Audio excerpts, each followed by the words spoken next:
Welcome to the Banker Lamp. Please enjoy the video. In this video, I will explain how to cook steak on a stainless steel pan.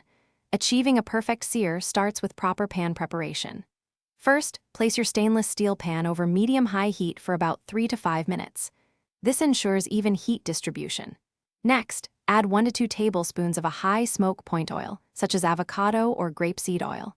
Wait until the oil shimmers and is hot, but not smoking, before introducing your steak to the pan. This critical step prevents sticking and promotes a beautiful crust. Before searing, it is crucial to pat your steak completely dry with paper towels. Excess moisture prevents a good crust from forming. Then, generously season both sides of your steak with coarse salt and freshly ground black pepper. Once the pan and oil are perfectly hot, carefully place the steak into the pan. You should hear a satisfying sizzle immediately. Allow it to sear undisturbed for 2 to 3 minutes per side to develop a rich, brown crust. After the initial sear, flip your steak and cook the second side for another 2 to 3 minutes. For added flavor, you can now add 1 tablespoon of butter, a few cloves of crushed garlic, and some fresh herbs like rosemary or thyme to the pan. Tilt the pan and baste the steak with the melted butter mixture for about 1 minute.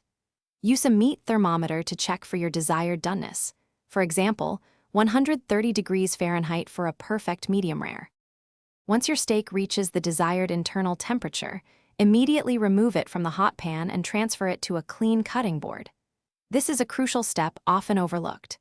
Tent the steak loosely with aluminum foil and let it rest for 5 to 10 minutes. Resting allows the muscle fibers to relax and the internal juices to redistribute evenly throughout the meat. This ensures every bite is incredibly tender, juicy, and full of flavor. Thanks for watching. If this was helpful, leave a like and consider subscribing. See you next time.